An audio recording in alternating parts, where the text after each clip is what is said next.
Vamos con el siguiente tema. El Colegio Médico del Perú emitió esta mañana un comunicado en el que exige la salida inmediata de Hernán Condori del Ministerio de Salud. El gremio mostró sus críticas a la autoridad por promover sustancias sin aval científico y ha recordado que en diciembre del año pasado se procuró iniciar un proceso ético en su contra. El Colegio Médico también mostró su incomodidad por las investigaciones que se le siguen al nuevo ministro a nivel de Fiscalía y Contraloría, con lo que precisan que entonces la información en torno a las investigaciones sobre, digamos, su profesionalismo médico ya han sido cuestionadas, no ahora con la designación, sino desde antes. Y sobre el agua milagrosa vamos a hablar precisamente con nuestro compañero Rolando Escaró, jefe de la sección internacional. ¿Cómo estás, Rolando? Y coméntame si ya compraste la agüita racimada. No la he comprado. Lamentable, lógicamente, es todo lo que está generando la promoción de ese producto, que en realidad el término de agua racimada no existe, pero el producto como tal existe desde hace tiempo, pero se le conoce como agua hexagonal. ¿Qué es lo que quiere decir eso? Según la venta de las bondades de ese producto, las moléculas se agrupan o forman grupos de 6. Las moléculas de agua forman grupos de 6. Por eso viene el término hexagonal, y eso les permite ingresar más fácilmente en las células para hidratarlas, para rejuvenecerlas incluso para prevenir o curar algunas enfermedades. Lo que no ha mencionado el ministro es que en la misma página web donde ofrecen ese producto te aclaran que el producto no cura, no es un medicamento, no previene ninguna enfermedad y tampoco sirve como un tratamiento. Es decir, es algo totalmente inocuo. Si no cura, no sirve de tratamiento y no previene ninguna enfermedad, ¿de qué serviría? El agua común y corriente hace lo mismo, no cura, no previene ninguna enfermedad y tampoco funciona como un medicamento, ¿verdad? Pero siempre te recomiendan consumir agua, evidentemente para hidratarte y para que el resto de tu cuerpo funcione adecuadamente. Así es. Aunque no como para sustituir algún tratamiento médico, como lo estabas precisando también. Así es. Otra cosa que no menciona o que no aclara el ministro es que realmente ese producto no tiene la autorización de la FDA como tal en Estados Unidos para venderse como un medicamento. Se vende como un producto cualquiera, como un producto, como mencionaba, totalmente inocuo.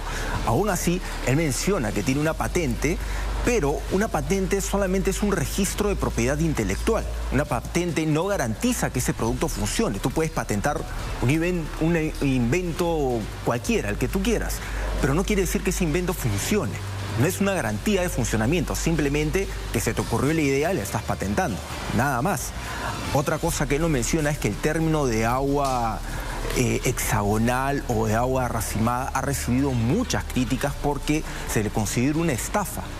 Así ha sido catalogado por la comunidad científica en diferentes webs, lo pueden comprobar en diferentes páginas web donde han estudiado este producto y no tiene ningún beneficio.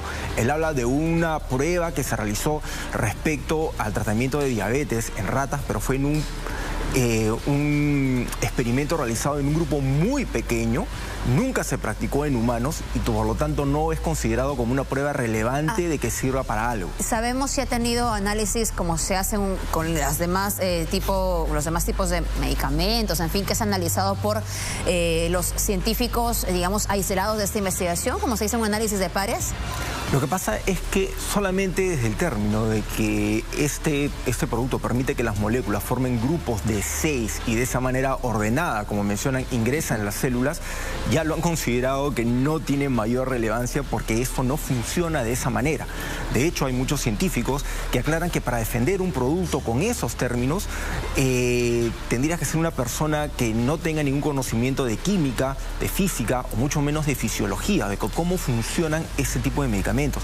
Es más, si escuchas los términos que utiliza el ministro para poder vender las bondades de este producto, te vas a dar cuenta que son términos bastante pobres, ¿no? Argumentos bastante sencillos. Es más, él tal vez debería como médico, como científico, como persona de ciencia, utilizar argumentos científicos para poder defender las bondades de ese producto.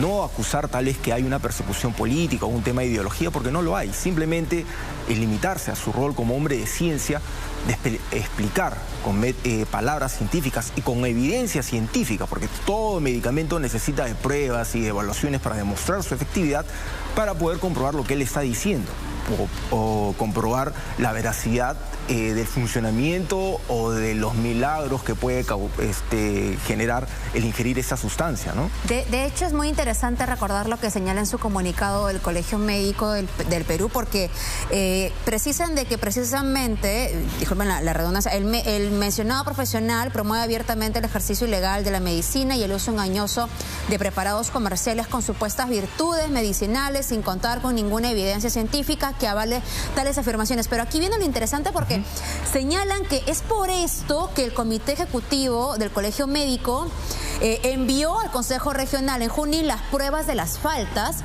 el mes de diciembre del año 2021, a fin de que se inicie con el proceso ético.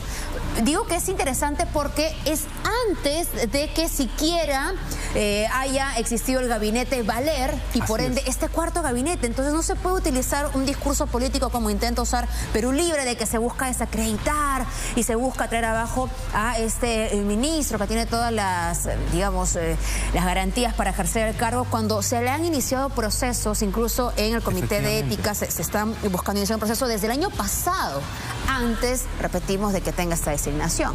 Efectivamente, peor aún, eso puede salir un poco del tema, aunque no es así, peor aún tenemos que considerar que no es el primer médico peruano que avala ese tipo de productos, ese tipo de disparates, se puede decir.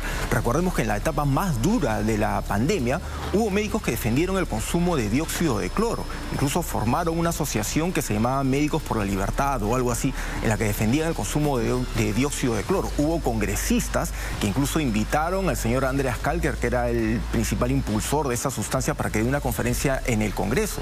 Hubo gobernadores que pedían que se autorice la ingesta de dióxido de cloro, y hasta alcaldes que repartían ivermectina en las calles como si fuese refresco. Sí. Entonces, no es de sorprender pues que ahora tengamos un ministro que defienda una sustancia como esa, ¿no? O sea, es como una cadena de errores que lamentablemente se siguen repitiendo, y que obviamente ahora en esa situación el ministro Hernán Condori tiene muchas cosas que responder al respecto sobre este producto en particular, ¿no? Ahora, lo que preocupa es que también cuando se retiró del Ministerio de Salud, el señor Ceballos señaló que hay una tendencia antivacunas en algún sector de Perú Libre. Y cuando uno ve que el actual ministro lamentablemente promueve productos que no tienen el aval científico requerido para que un médico comience a publicitarlos de alguna forma, uno se preocupa exactamente de cuánto se va a entregar exactamente para poder promover la vacunación, a la que lamentablemente todavía hay gente que se resiste, Rolando. Claro, lógicamente genera un impacto negativo en la población que de alguna manera tiene resistencia a quererse vacunar o a querer ir a los centros de vacunación. Entonces es preocupante, ¿no? Son muchas cosas que lógicamente llaman la atención y generan